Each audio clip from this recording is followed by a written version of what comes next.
our first set of verses here.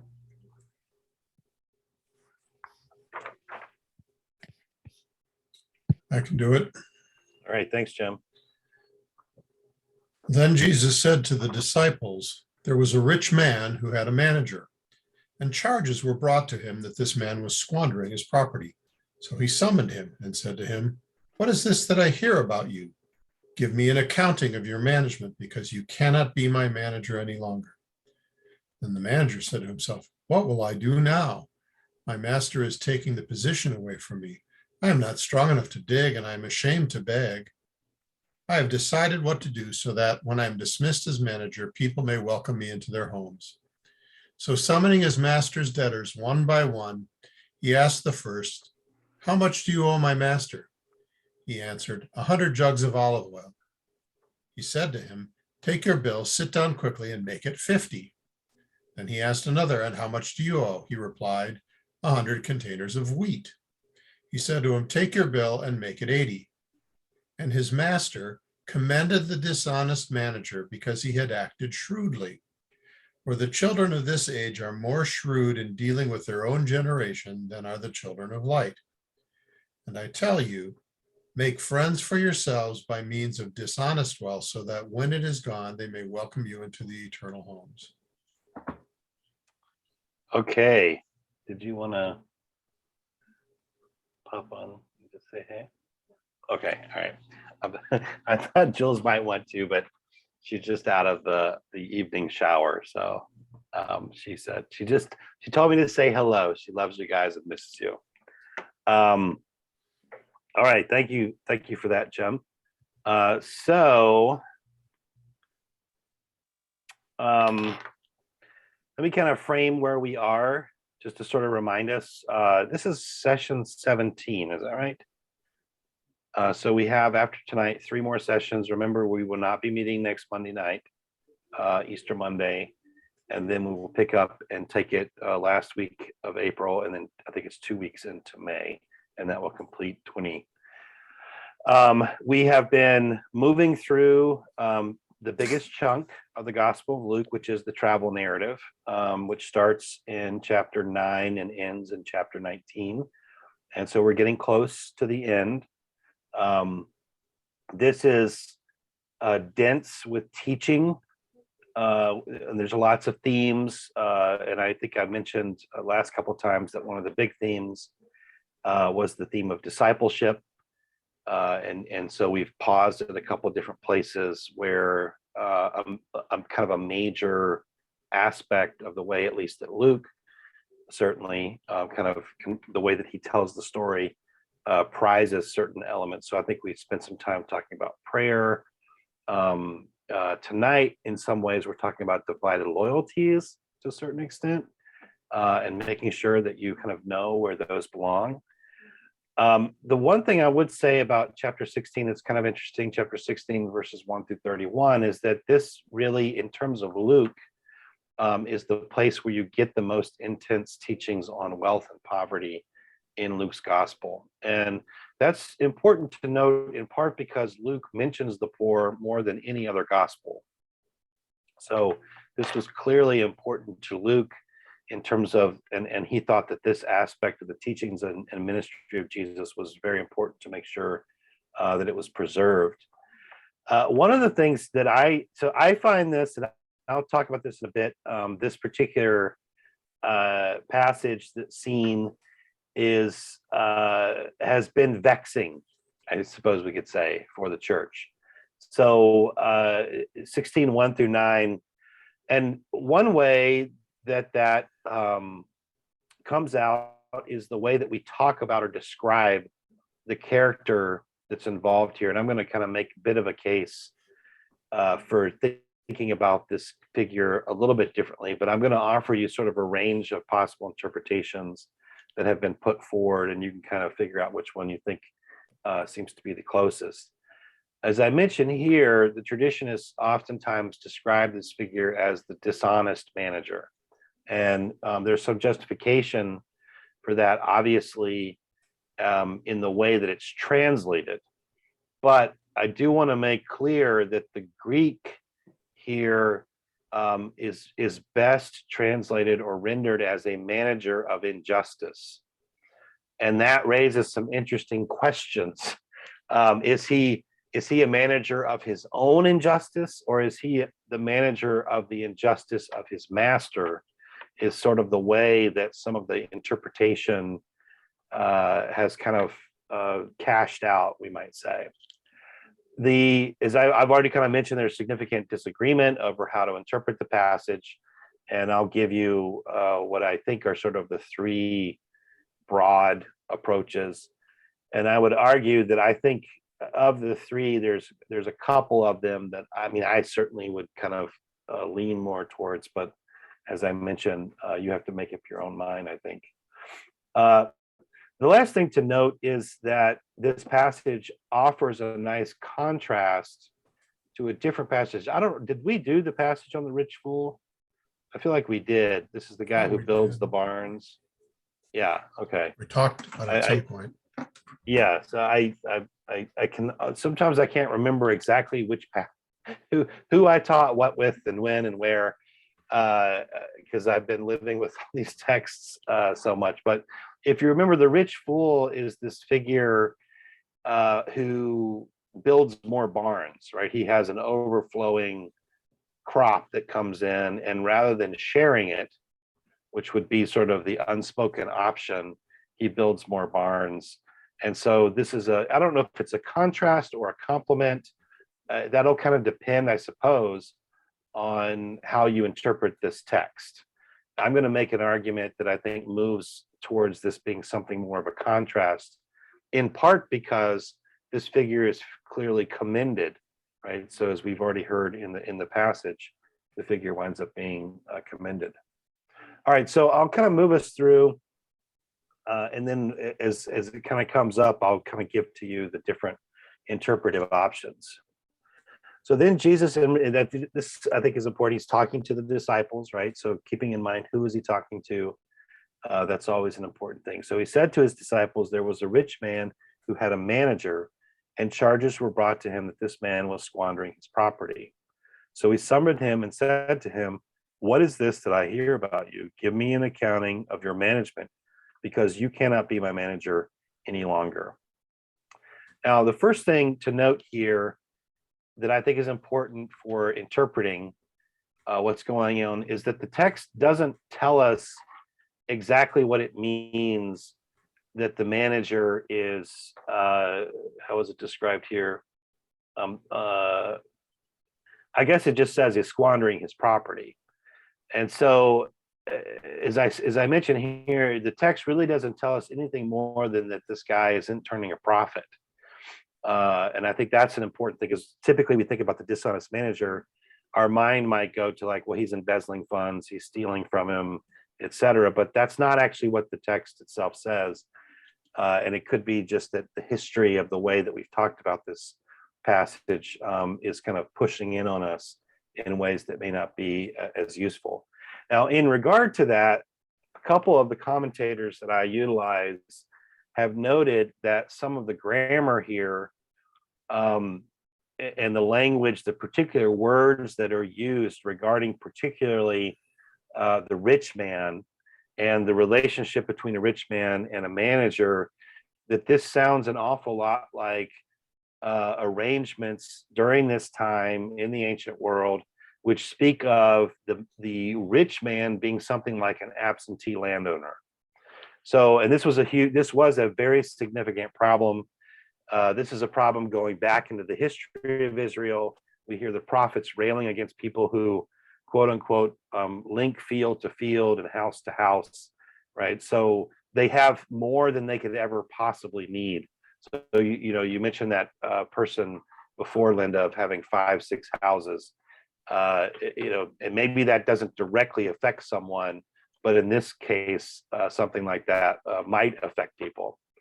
The second thing that I think is important, particularly for at least the interpretations that I would at least champion, I guess, is that in regards to the way that this relationship unfolded or was, sort of worked, is that when people came to whoever it was who was the landowner, you paid that landowner in kind. And what in kind means is that you didn't necessarily pay them in cash, you paid them with your crop or whatever it was, whatever it was you produced.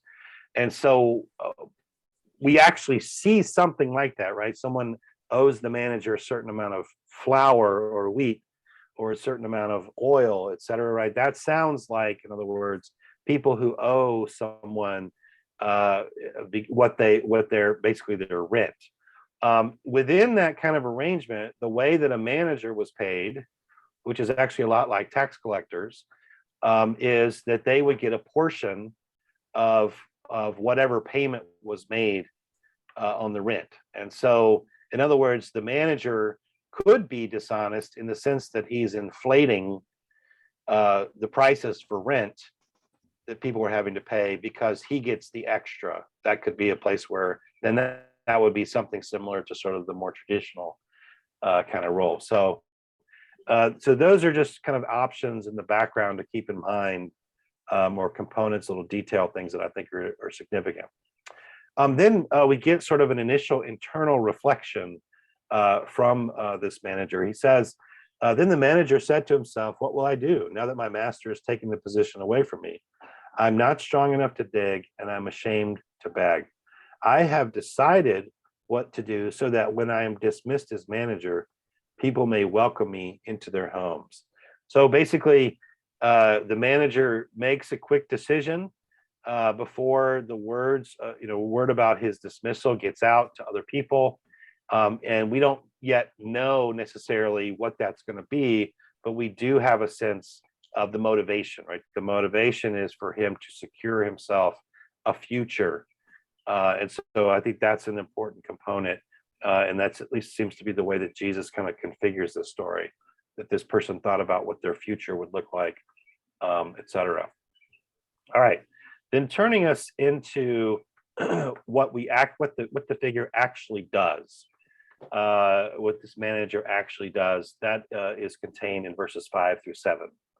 So summoning his master's debtors one by one, he asked the first, how much do you owe my master? He answered, 100 jugs of olive oil. He said to him, take your bill, sit down quickly and make it 50. Then he said to another, how much do you owe? He replied, 100 containers of wheat. He said to him, take your bill and make it 80. So this is the response. Then this is what he does. And essentially we can describe this, I think, in a pretty pedestrian way to say that his response is to alter the debt that these people owe. All right. How do we interpret this? like this is where the argument starts when you get into the commentators and you get into the history of interpretation. And I'm gonna, again, like I said, I'm gonna offer you three options. And I would argue for a couple of these, I think, but you're certainly open and welcome to take whichever you decide that you think is correct. So what's the first one? The first one is what I would say something like the traditional approach, right? The manager is considered shrewd because he makes changes to the books that cannot be unmade, or else the landowner is going to get in trouble. So in other words, what the manager does, in a sense, is dishonest, and he's not playing with his money. He's playing with the money of his manager or his master, and therefore the older title that we oftentimes encounter in interpreting this text is, I think it would be hard to say that he's not dishonest, which does, of course, create a certain kind of conundrum of how we would interpret it, but it's not a conundrum that's sort of a deal breaker, we might say. The second two are more contextually nuanced approaches, I would say. That is, they look at the contextual relationship that seems to be at play in this parable. And of course, remember, again, this is a parable. So it's not, so parables are metaphors, and metaphors eventually run out in their ability to make all kinds of connections. So this is not a true story or anything of that nature necessarily.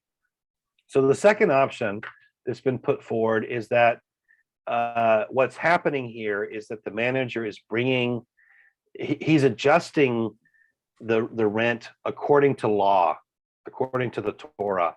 And there's actually a good bit of evidence to go with this option, in part because the ways in which this is described in verses 5 and 7. So cutting down the bill from 100 jugs of olive oil down to 50, and 100 containers of wheat down to 80. These numbers seem to bring things much more into line with Torah, at least according to sort of the folks who comment on this and kind of understand some of that stuff with a great deal, those details with a great deal of depth. The other option, which is kind of similar to this option, but is distinct, is that what's actually happening is that the manager is basically giving up his fees, right? So we mentioned before that if this is a manager who's collecting rent from people, that he's basically adjusting the things that they owe, and he's foregoing his own payment. So that could be another way of thinking about this. So how do we think about this? So there are a couple of clues that I think come in, and they particularly pertain in verses 8 and 9. And his master commended the dishonest manager because he had acted shrewdly. For the children of this age are more shrewd in dealing with their own generation than are the children of light. And I tell you, make friends for yourselves by means of dishonest wealth, so that when it is gone, they may welcome you into eternal homes. All right. So what are the details here that I think kind of, and I would suggest to you, it's the second or third option, I think, is probably the best pathway for understanding what's happening here. In verse 8, the landowner in the Greek does not actually call him a dishonest manager, but rather a manager of injustice, right? And so the question then is open: what's the injustice that he's managing? Is it the injustice of his owner? Probably. Or maybe it could be his own injustice that he was overcharging people, right? So that would give you then number 2 or 3. And what I mean overcharging, I'm talking there not necessarily about the landowner, but rather the manager. The second is also the same thing. When Jesus describes the money here, it's not dishonest wealth, rather it's the wealth of injustice, which again would seem to favor options 2 and 3. So the point here, in some sense, is that the manager, in a way, is caught in a system of injustice. He's an active participant in that system, but he can't necessarily change the entire thing, but he can change what's in his power to change. Is kind of the way I think that this really should be read. So this is where I kind of land here at the base of it.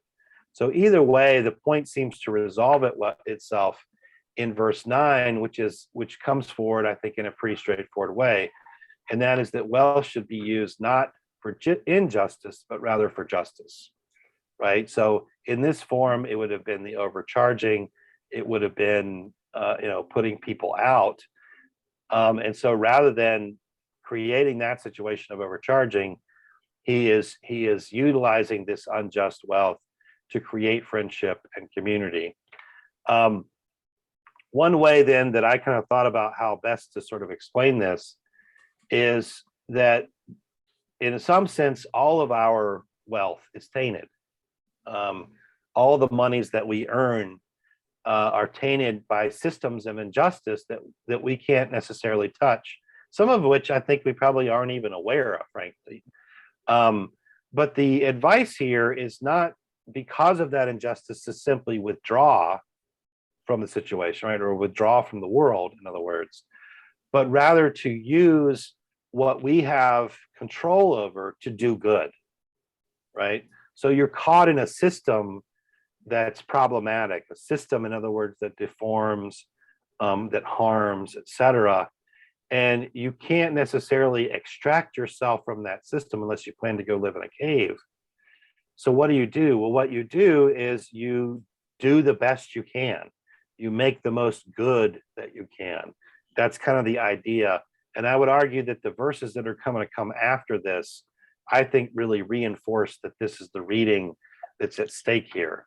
So the thing that makes this guy a shrewd manager is not that he pulled a fast one over his master. It's that he understood that wealth really should only be, in a sense, that the best way to use it is to create fellowship, right? Which gets back to like the rich fool. He is blessed, so to speak, by a wealth of crop. And what does he do with that wealth of crop? Well, rather than sharing it, rather than passing it around, he builds more barns, right? He further reinforces what probably was already an unjust situation. So as I mentioned here, our economic arrangements, they can't necessarily escape the taint of injustice, but rather than withdrawing completely, we should use what we are entrusted with to do the most justice that we can. And that can mean in a very kind of straightforward way, which I think we get here, concretely, building, maybe making new friendships, etc. But I don't, of course, want to lose the idea that we're also called, in certain sense, to work for a more just economic system, or whatever the case may be. So let me stop there for just a second and see what kind of thoughts, questions you might have, pushback. There's three different options here for interpreting. And as I mentioned, I do think the verses that follow, verses 10 through 13, kind of reinforce to a certain extent this particular approach to how to interpret this. So let me stop there. I just would like to say that this is the most complicated passage that we have studied in Luke, bar none. I honestly, your conclusions, your three options, I would never have gotten those out of just reading this passage, because those last verses 8 and 9 are just crazy. Now, I would say that that probably that number 2 is a good way to do it. But I honestly thought the better one was the manager would be shrewd, because he's made changes in the books that cannot be unmade, or else the landowner would be in trouble. And that's a perfectly legit option. Yeah. One of the reasons why I tend to steer away from that one is in part because of what follows, starting in verse 10. Okay. But like if you look at the second clause in verse 8, I think that gives a lot of legitimacy, right? Mhm. Right? Because what it says, for the children of this age are more shrewd in dealing with their own generation than are the children of light. But I would say, like I said, I do think 10 to 13 gives a little bit more Okay. pump I'll to hold the off. others. I'll hold off till we've read through that. Okay. And well, even then you may not be convinced. We'll see. No, it is really, I mean, I applaud these interpretations, but I would never have thought about them.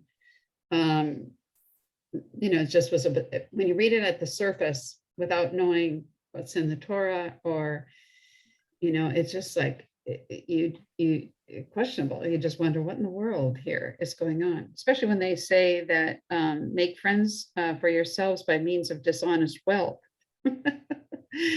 That's kind of the bottom line instruction. Right. At least that would seem to be. Yeah. And so then that feels weird. Yeah. Right. That feels like if you've watched The Sopranos, and they're paying the church for certain things. And that's not quite, I don't think that's quite what Jesus is trying to say. Because that would then lead you to do what? To go out and get as much dishonest wealth as you possibly can. Right. And that seems to me to be somewhat antithetical to what we've encountered before. Yeah.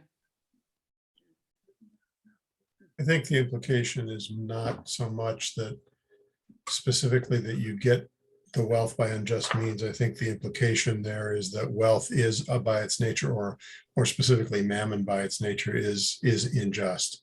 It's the the unjust, like you were saying, the system or whatever, that it is tainted in some way to begin with, and therefore it should be used. If you're going to have it, you should be using it for this purpose. That seems to be the implication here. But even with this is very helpful, but it's still, like you said, it's a challenging passage. It is. I I thought about not doing it. Given that we're doing 20 sessions on Luke, I was like, oh, this is one of those places where I could just skip things. Yeah. But at the same time, though, I kind of like it because even though the passage itself is very challenging, clearly, if it's true that it's one of these options and the kind of either way point that I have at the bottom, that's actually pretty good advice, because Mhm. for like the average person who lives in the world, who has a job, who cares for their family, etc., how do they think about their relationship to money? Is it to go out and get as much as you can, or is it to you? And maybe it is some element of that, but or rather, is it something like to use what you've been entrusted with to promote or cultivate, however we want to say that, more just situations, contexts, friendships, etc. And I tend to think that's pretty good advice. And that seems like a kind of an ethical teaching that certainly would come from Jesus.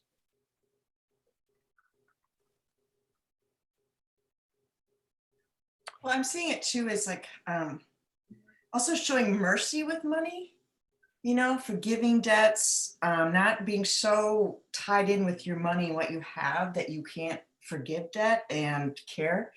And also it's kind of like this call to action, like get out there and like you said, fight injustice and use what we have to further God's kingdom. And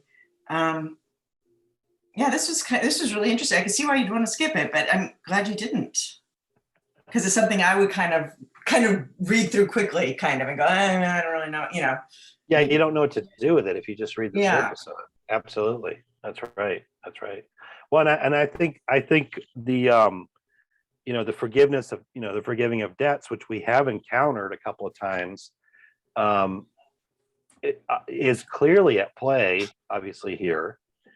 And even when you mentioned that, though, I was immediately thinking about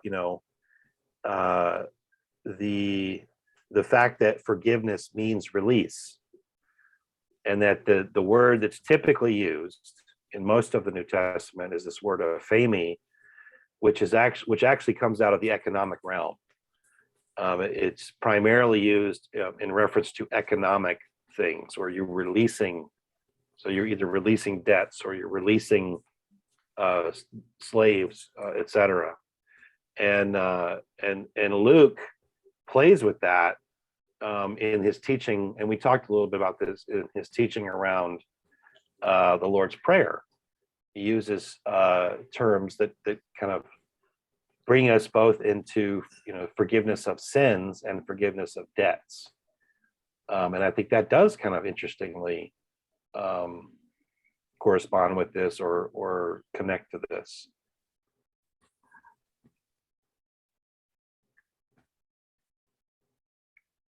Are you guys ready to move on to the next set of verses? Yep, and I'm not gonna opt for one anymore. I'm going with two. Already, you've changed already. Yeah. All right, can I get a volunteer then who's willing to read our next set of verses?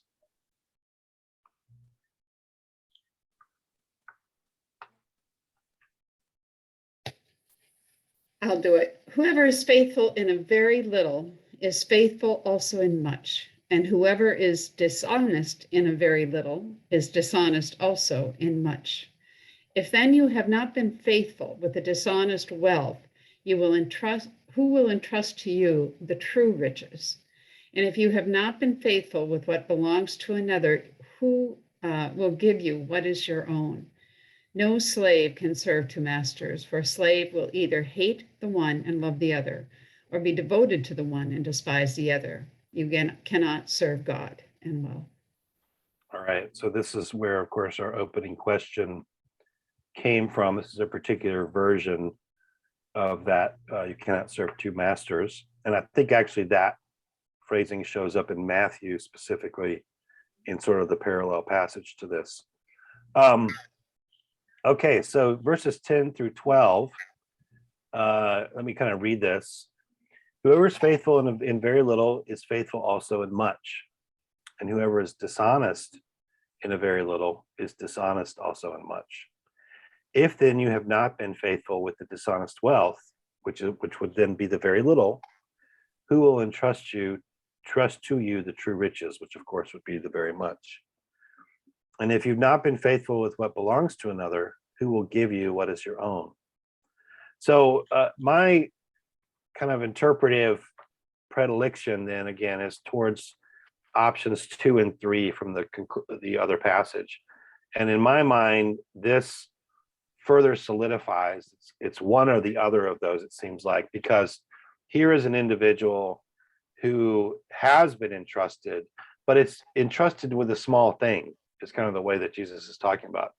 And I think the contrast here, the sort of unspoken contrast, of course, is between being entrusted with the kingdom of God, right, which would be the great thing, the true riches, versus the other situation, right? And I think verse 11 especially brings that out. It connects directly back to the parable. If you've not been faithful with the wealth of injustice, then how will you be faithful with true riches, right? It's kind of the way that you could then unpack this. So this is kind of the direction then that I would take this, right? We find ourselves in systems of injustice all the time, some of which we can't change, or at least we can't change on a macro level, right? So what do we do in that situation? And I think the advice we're given here is not to flee or withdraw, but rather to find those ways, those seams or pathways or small places and spaces where we can still be faithful, even in bad situations, right?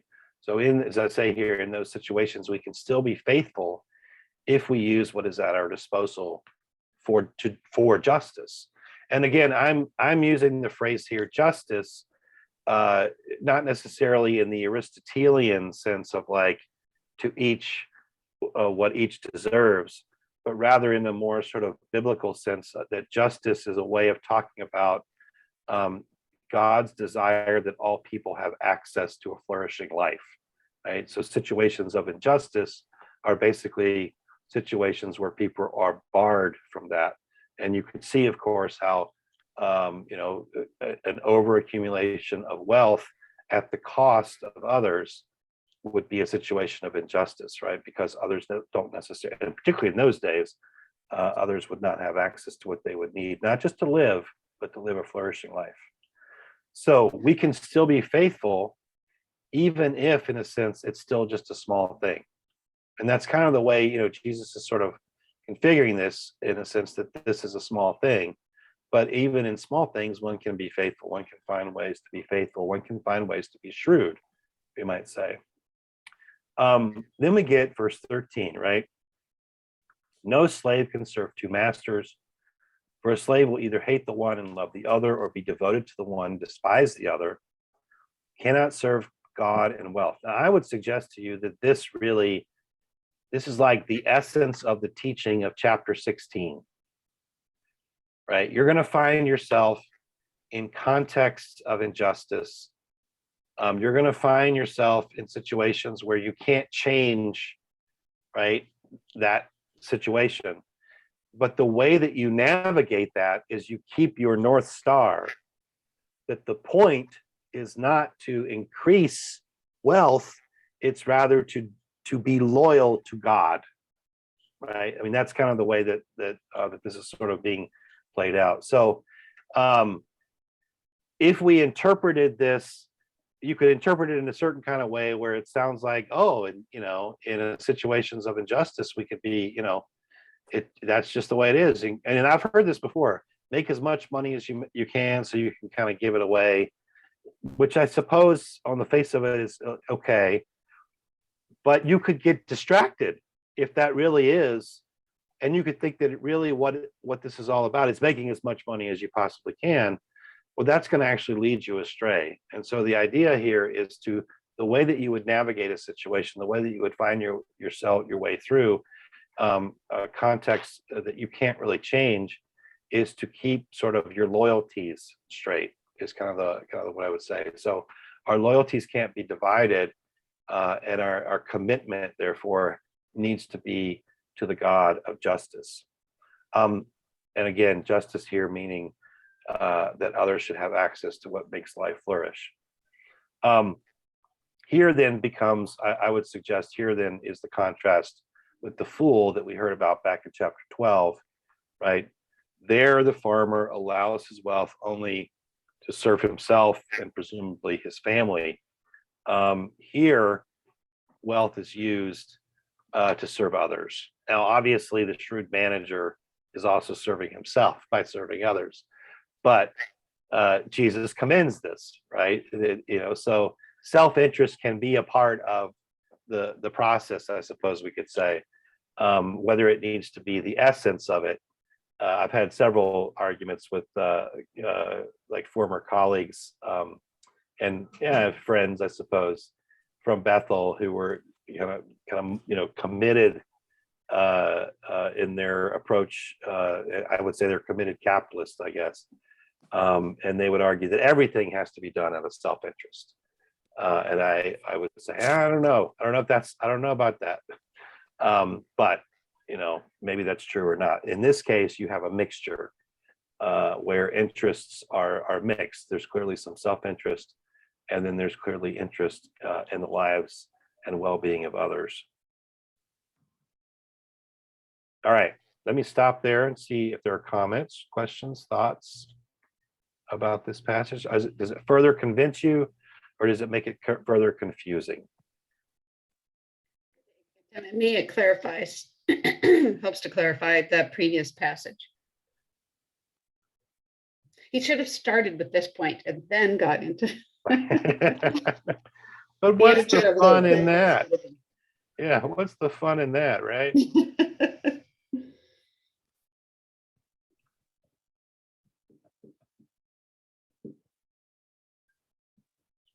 I love, though, this idea that you repeated again. I think we talked about it last week, about justice here means making sure that others have access to what makes life flourish. That's such a powerful statement. Yeah, and I think we there's a lot of, in certain kind of circles, there's a lot of arguments about like social justice, this, that, and the other. And I think in scripture, at least, justice is almost always invariably social. But it's not like it's not the scale, like you get your just desserts kind of justice. And there are strands of that clearly in scripture. But there's this other really strong strand that shaped especially by Sabbath, the vision of the Sabbath, the vision of Jubilee, where justice is something else. And I think it's more like this, that this is what God intends for all people. What God wants for all people is not just that they should exist or be or live, but that they should live flourishing lives, that they should live lives in fellowship, lives in communion with one another. And that, in a sense, that's what Jesus is trying to correct, or to, cultivate, promote, etc.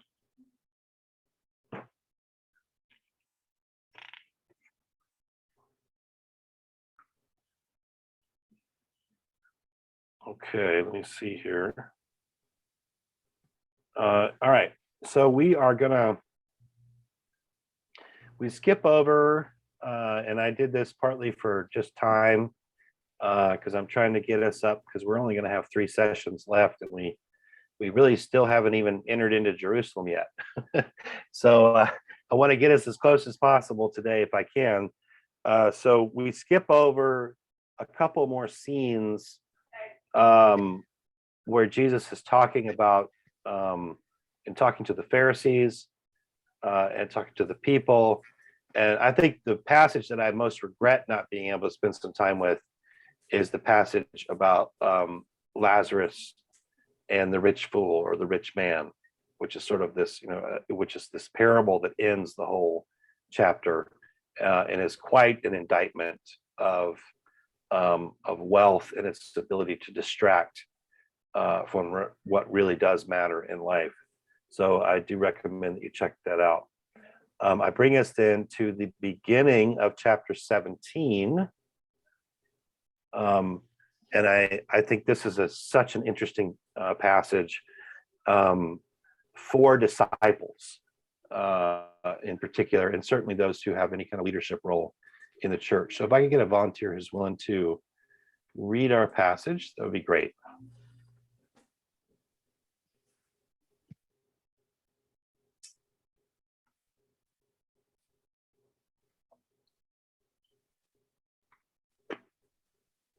Dave Berg. Yeah. You're up.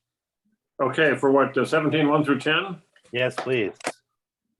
Jesus said to his disciples, occasions for stumbling are bound to come, but woe to anyone by whom they come. It would be better for you if a millstone were hung around your neck and you were thrown into the sea than for you to cause one of these little ones to stumble. Be on your guard. If another disciple sins, you must rebuke the offender. And if there is repentance, you must forgive. And if the same person sins against you 7 times a day and turns back to you 7 times and says, I repent, you must forgive. The apostle said to the Lord, increase our faith. The Lord replied, if you had faith the size of a mustard seed, you could say to this mulberry tree, be uprooted and planted in the sea, and it would obey you. Who among you would say to your slave who has just come in from plowing or tending sheep in the field, you would say, come here at once and take your place at the table? Would you not rather say to him, prepare supper for me, put on your apron and serve me while I eat and drink? Later, you may eat and drink. Do you thank the slave for doing what was commanded?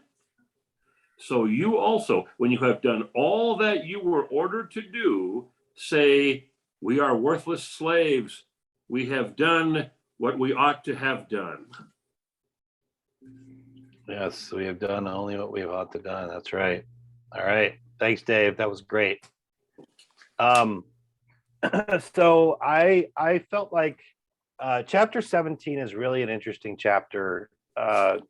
There's actually a significant amount of material in here about the kingdom of God. One of my favorite passages is chapter 17, verses 20 through 21.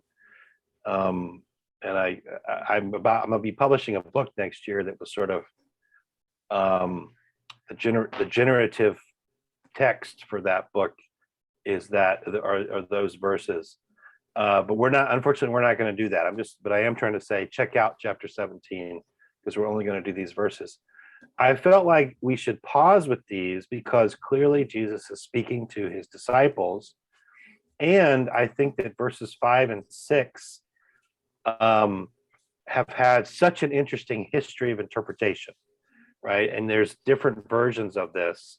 You can tell this mountain, right, to go into the sea, etc. So what exactly is it that Jesus is talking about? We can at least say what we think might be going on in the Gospel of Luke, notwithstanding that Matthew may have a slightly different purpose. Verses 1 through 2. Jesus said to his disciples, occasions for stumbling are bound to come, but woe to anyone by whom they come. It would be better for you if a millstone were hung around your neck and you were thrown into the sea than for you to cause one of these little ones to stumble. So let me pause just for a second here and simply note that this is a scene that follows Jesus telling the parable about the rich man and Lazarus, right? Which is a scene that has to do with wealth, right? And the withholding of that wealth, and the doing of injustice, basically. One of the things that is a problem there in that passage, of course, is not just that people don't believe in Jesus, but they don't bother even to listen to the prophets and the Torah. Once wealth becomes the primary thing that motivates their life. So I just want to mention that because it's not exactly clear in these first two verses what stumbling means. Okay, so I'll come back to that, and I'll sort of throw out a possibility given that background. The first thing, though, is just to note that one of the reasons why I stop here is that the disciples are going to become leaders in the community. And so this is obviously, this has a kind of concreteness to it, right? So he's addressing them regarding their leadership. And I think this is something that, leaders in the church in general, we have to spend time with thinking through, listening to, and hopefully following. It's interesting too, because Jesus is now turning to talk to the disciples who are going to become leaders. And all the while he's been dealing with another set of leaders, the Pharisees. And one of the things that we have discovered, and that becomes even clearer as we move into chapter 18, is that though the Pharisees are leaders of the people, they can't stand the people. They despise the people. And they're constantly looking down upon them, at least the way that, the Gospels themselves tell the story. So what's the advice here? The advice is pretty straightforward, right? Under no circumstance if you are in a position of leadership, should you be a cause for someone else stumbling. All right. Well, what does that mean?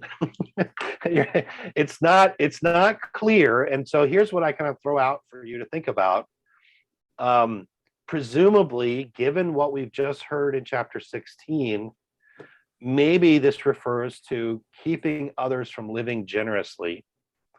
And I would say the generously here refers not only to how we dispose of our possessions, but it might also, and here's Cynthia, your point earlier, refer to how we dispose of forgiveness, how we give it out. And that kind of sounds like that's possibly what's going on, given the advice we get in verses 3 and 4. And as I mentioned here, I think verses 3 and 4 provide something like a twist on this passage. And I think this is the second time I've actually had a chance to teach through this passage. And I remember kind of, being sort of a little bit familiar with the passage, probably heard it before, but I'd never noticed this. And it kind of struck me as strange. And I'll come back to the reason for that in just a second. So he says, right, following along with this, be on your guard. If another disciple sins, you must rebuke the offender. And if there is repentance, you must forgive. And if the same person sins against you 7 times a day and turns back to you 7 times and says, I repent, you must forgive. All right. So what's the twist? To me, the twist is when you think about someone in leadership causing someone else to stumble, you don't normally think that it's because they don't forgive. Right? You don't normally think about, that's the twist to me. Like, I would have thought that the example that Jesus would throw out would be like something like bad character or renouncing the faith, apostasy, or anything of that nature. But what we get here rather in this warning is the call on leaders to be a constant sort of source or even well of forgiveness, right? And this is where like Christian leadership is like, tread carefully, basically, because you have to learn how to forgive in ways that are contrary to nature, I suppose we could say. So the stumbling block, at least in this little passage, and whether or not this is what Jesus meant in general by stumbling. At the very least here, the stumbling block clearly is the failure to forgive. And it's, if you place it next to the parallel passage in Matthew, where it's an even more enormous number, right? 70 times 7, I think, is the phrasing that's used in Matthew.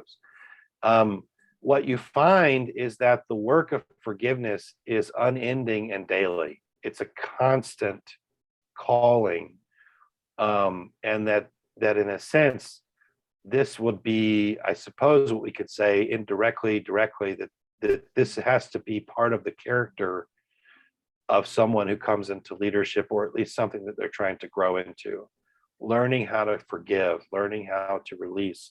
Of course, holding someone accountable, that's clearly the first part, but it's really the forgiveness part which gets reinforced by the next, sentence. That seems to be where the most of the weight is placed. And so I think that's kind of an interesting element. So, okay. So Jesus says this, right? So just imagine kind of the scene. Jesus says this to the disciples, and they respond to him, and they're basically, I would say their response sounds like, this is impossible. Like, what you're asking us to do is virtually impossible, Jesus, right? So the apostles said to the Lord, increase our faith. Like, help, like, if that's what you're going to call us to do, then we need more help. Increase it. Then that's how I read this particular passage, increase our faith. The Lord replied, if you had faith the size of a mustard seed, you could say to this mulberry tree, be uprooted and planted in the sea, and it would obey you. All right. I did not know what to do with this particular passage, and so I'm drawing particularly heavily here from the commentators, which I found sort of to be helpful. And one of them, actually several of them, not just one, notes that the way that this statement is made, that the if you had faith, that this is actually what is sometimes called a condition according to fact, which means that the apostles already have enough faith to do the job, right? So what Jesus is saying is not that they don't have enough faith. And I think this makes sense, particularly in light of verses 7 through 10, okay? So I know the grammar here is weird and the way that it's phrased here is weird, but it makes the most sense of what comes after, and the advice comes down to, you already have enough faith to do the job. You just have to do it. And what you're being asked to do, by the way, is the bare minimum of what you have to do. I mean, that's the way that the next set of verses sound to me, when he gives this little parable about the slave. So the mustard seed, then, this little element here, and I'll kind of read this off the screen. The mustard seed element, right? If you have the faith of a mustard seed, could refer to the fact that a mustard seed knows it will become, or it must become, a mustard plant. Right? You already have the seed of faith planted in you, and it just needs to grow. So you already have what you need. It just needs to grow. That's the idea. So rather than thinking that what's being asked of you is impossible, what you're rather being asked is to lean in faith, trusting that God can do the impossible even in you.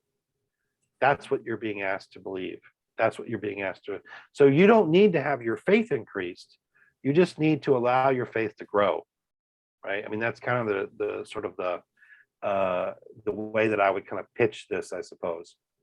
And then I think it kind of starts to make sense, verses 7 through 10, where basically this labor of forgiveness, this unending and daily labor of forgiveness, which sounds quite arduous and difficult, this is the basic work of leadership, and I'm in the class, this class that I'm teaching at Meeting House, we are just now into the scene of the Lord's Supper.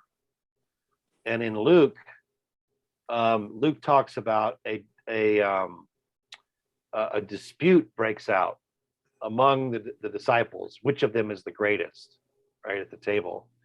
And I can't help in my mind but think back to this scene and what they've already heard about the difficulties of the mantle that's been laid upon them, that they've already kind of forgotten it in some sense, of what's going to be required of them. So let me just turn then to verses 7 through 10. I've just got two little points that I want to make in regards to this.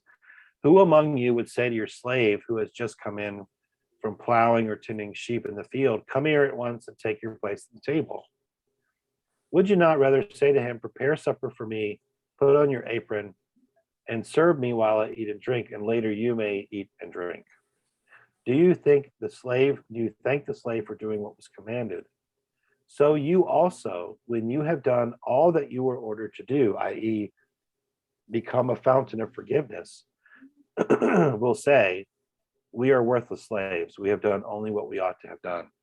And that seems to me to make then the most sense then out of this passage. So the parable, it seems to me, underlines that they don't need additional faith. Right? They have what they need. They need to let it grow. But what they're being asked to do is simply what's expected of them. Right? And I think that's kind of, and there's a couple of things you could take from that. One, that this is expected from you, this is the job description, etc. But the other thing that I suppose you could also lift out is that that the impossible is going to become possible.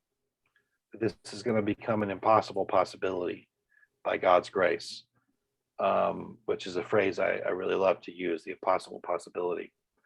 The other thing I do want to highlight, and I've tried to do this in the appropriate places where we've encountered it, is the fact that this is one of those passages in the history of interpretation that we find many examples of it being misused to reinforce enslavement and slavery. And so we want to be, however we interpret this, we want to make sure that we're being careful and cognizant of that history and how that has been harmful, and perhaps how it can continue to harm if we're not careful in our own interpretations. All right, let me stop there for a second and see what kind of comments, thoughts, questions, etc. Folks may have.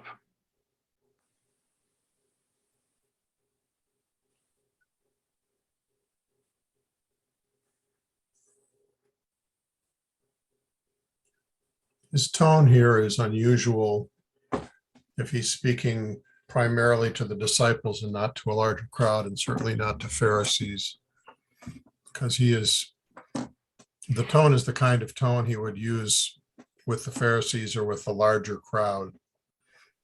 And this is, if this is getting close to Jerusalem towards the end, preparing them, then he's taking a much harder line with them. He's not just coaxing them along and encouraging them. He's hitting them hard. And one of the things that I think Jesus does throughout all the Gospels, this one too, is leave us with no other choice. It isn't just that he says he's the way, the truth, and the life. He makes it very clear that there is no other way. You have no other choice. And he does that in part by setting up these impossible standards, the things that we can't live at. And if he gets pushback or whininess or half-heartedness, even in this case, increase our faith, he's not having it. He's leaving you no other choice. And the only logical response under these circumstances, a lot like when he announces that you have to drink his blood and eat his flesh, is Peter's response of, where else can we go? You have the words of life. Right. And he is taking away from them any sense that they deserve something for what they're doing, that they should be honored for what they're doing, that they are earning anything by what they're doing. Yep. And leaving them instead with the fact that, like you said, it's the bare minimum, and that they won't even be able to do this they can see that they won't even be able to do this without him. There's only one way, and that is to fall at his feet. Yes, that's right. And actually, it really sets up nicely a major dynamic in chapter 18, where Jesus really pulls the rug out from any notion that that the kingdom of God is owed to anyone. Right. And I'll come to this. I think we will make our way. Yeah. We won't quite get to the rich young ruler, but we're going to get to the passages that come right up to the edge. And I think I'll probably pick up on the rich young ruler next week. But there's this contrast, right? And he's already been dealing with this, or maybe we should say different iterations of it, like all the way back in chapter 4, when Jesus launches his ministry, right? And in his hometown, and by the end of that scene, what are they trying to do? They're trying to throw him off a cliff. Well, why are they trying to throw him off a cliff? Well, presumably, if we kind of, as we gotten into that passage, we realized that there's something there going on regarding insider status, right? Their assumption is that the blessings of Jubilee, the blessings of the kingdom, etc., these only are given to the chosen people. And Jesus shows from the very beginning of his ministry that they are not owed, that no one is owed these things, and that in fact God intends to open this up to all, right? And so I think you get another example of that. I think that's a great point, Jim. I really appreciate you bringing that out. In all of the books I've had to read or the classes I've had to take on leadership, I don't recall one in which forgiveness was talked about. Now my world has been, I've been mostly in the secular world. Humility, yes. Compassion, yes. Service, yes. But I've never heard forgiveness. It's interesting. Yeah, and I think like even these verses, like we tend to apply them more generally because they do have a general application. But clearly, the clear context is leadership.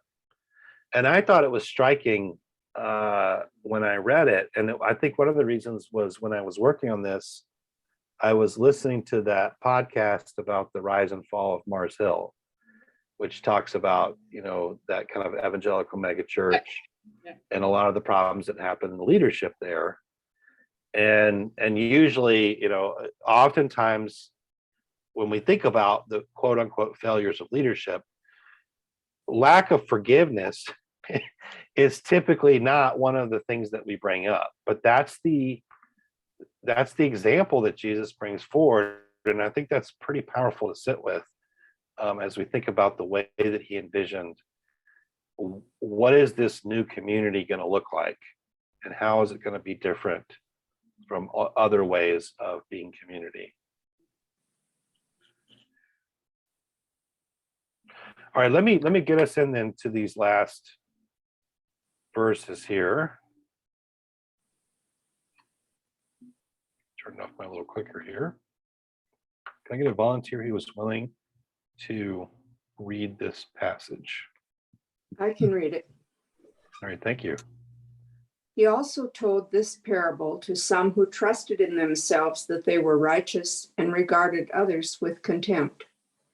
2 men went up to the temple to pray, one a Pharisee and the other a tax collector.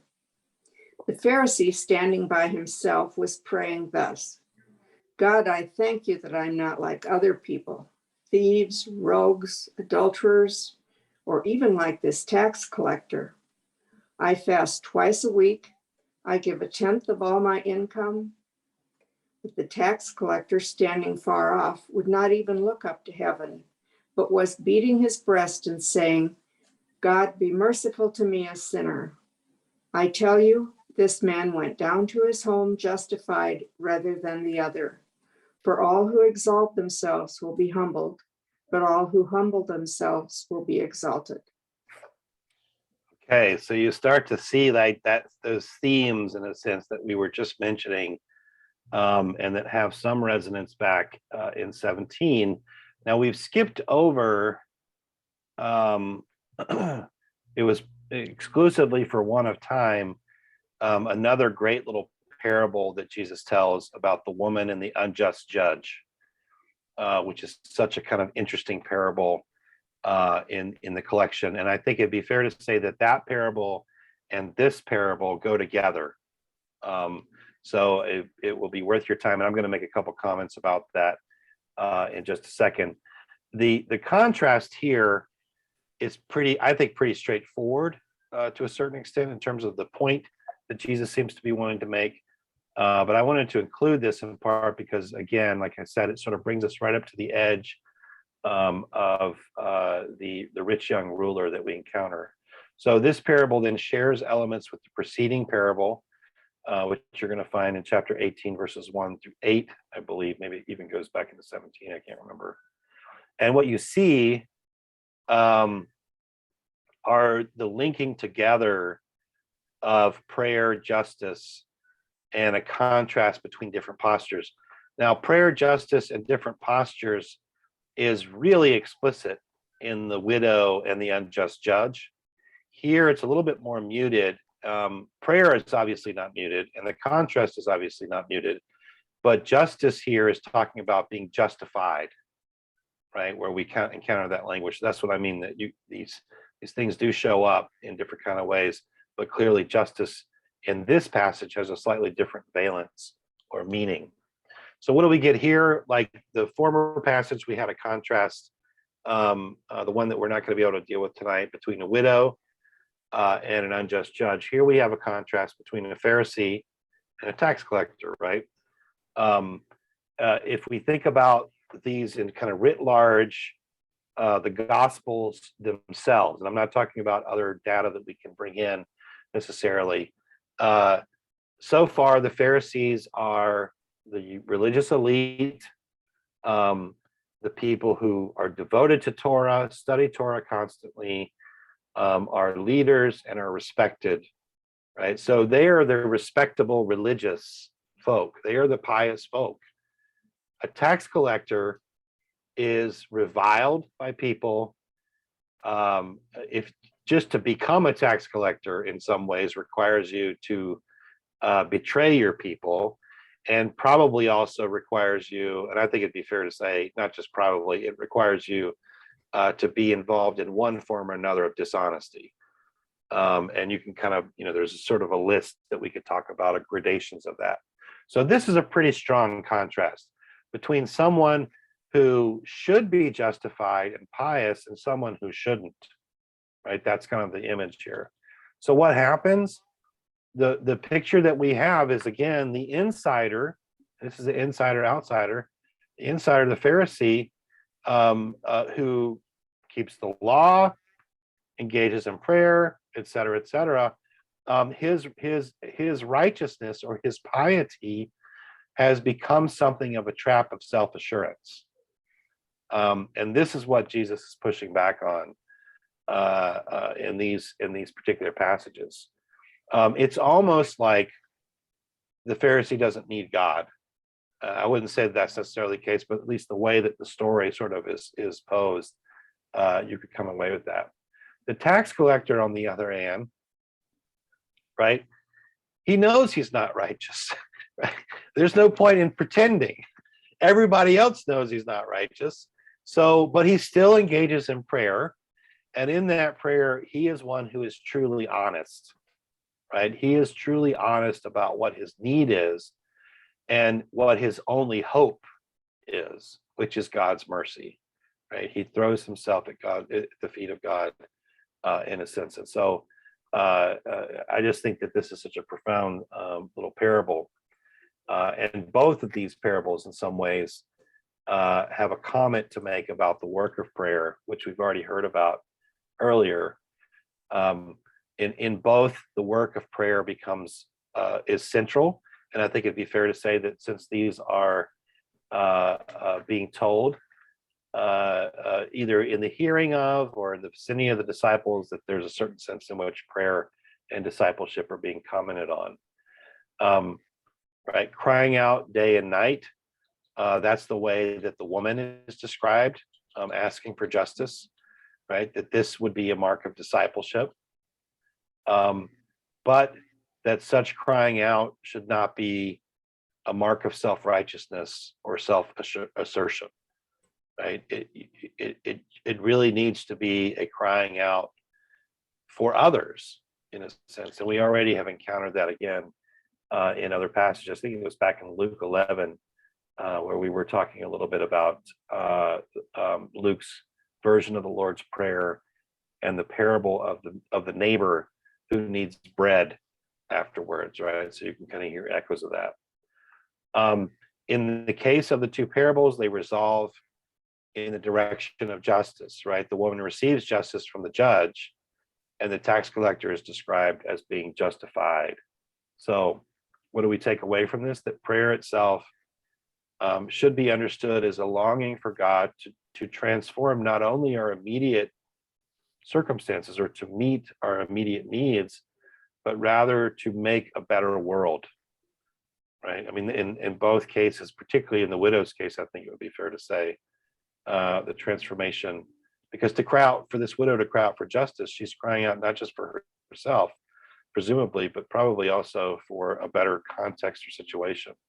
So I am just now kind of realizing that maybe I should have altered this just slightly, or maybe we should have even read the parable of the widow, because some of this would make a little bit more sense. But I really wanted to make sure, truthfully, that I set us up for the very last set of verses here. And I'm just going to skip ahead if it's okay, and we can do questions at the end.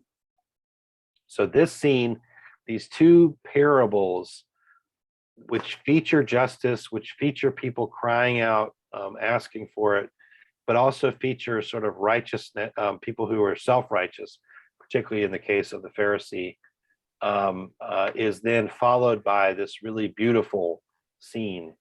And so I want to kind of end here. And if we could have someone who would read this, these last verses, that would be great. People were bringing even infants to him that he might touch them. And when the disciples saw it, they sternly ordered them not to do it. But Jesus called for them and said, "Let the little children come to me, and do not stop them, for it is to such as these that the kingdom of God belongs. Truly I tell you, whoever does not receive the kingdom of God as a little child will never enter it." So this little vignette, I think, highlights for us, in some ways, verse 14 from what we just talked about, right, which probably is the essence, in a sense, of that passage. All who exalt themselves will be humbled, but all who humble themselves will be exalted. The proper posture is to become one who can only receive a gift. That is the proper posture in regard to God and in regard to God's kingdom. In Luke's telling here, as a kind of data point, he starts to bring his story here a little bit more into line with Mark. There will be some more if you're moving through the rest, and we're gonna have to skip over some of that, some more places where there's some unique components. But the real striking differences are kind of more behind us now, in reference to how Mark relates to, or excuse me, Luke relates to Matthew and Mark. As I mentioned, this little vignette here, or and the one that's going to follow, offer an illustration, and the one that's going to follow in particular is the rich young ruler, and I'll come back to that next, hopefully next time. What's striking here, though, and what I think is interesting, is that Luke does actually intensify the other synoptics' way of describing the children. So if you go into Matthew and Mark, you will find it's described as the little children. here Luke goes for this for the helpless infant image.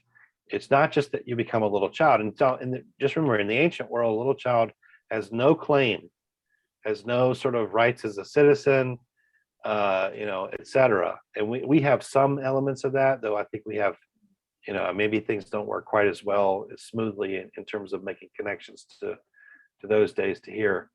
But an infant, right, is completely helpless, right? So, right, that's what we're after here, right? So Luke here uses a different word than Matthew. They're not just little children; they're helpless babes. And so, what does Jesus say about these infants? He says, "It's to such as these that the kingdom belongs." And what I think that means is not so much that you and I are to become infantile, but rather to take on the posture of those who do not believe that God owes us, that rather we are in a situation of those who are receiving a gift, right? That is central to the way that Jesus talks about the kingdom. So the kingdom is not going to be populated by the powerful, the great, the super pious, et cetera, the self-sufficient, but rather by the category that I think has described several entities up to this point that we might call the useless. And to a certain extent, an infant is useless. You're not going to ask them to tie their shoe, right?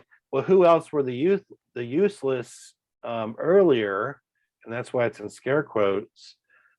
It was the poor, the blind, the lame, right? Those are the ones to bring in to the banquet. Those are the ones who should fill the hall. Those are the ones, in other words, to whom the kingdom belongs. So it's to such as these that the kingdom belongs. In other words, those considered of inferior, who would be considered inferior or without value, they are the ones whom God is most concerned with. And of course, the implication is to become like them, in a sense, right? And we might say to come to see ourselves, in a sense, as people with deep need.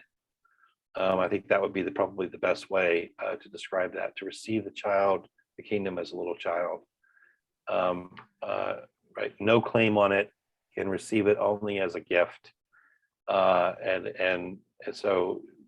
and that seems to me to fit pretty well, going all the way back to Luke chapter 4, in terms of the way that Jesus imagines the kingdom, to whom it belongs, and to whom it will be given, etc.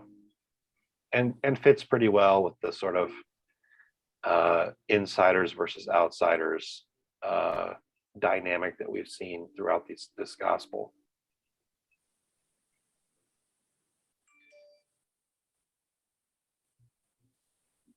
All right, I'm going to stop there. I forgot to turn lights on in my room, so I can't see my notes anymore.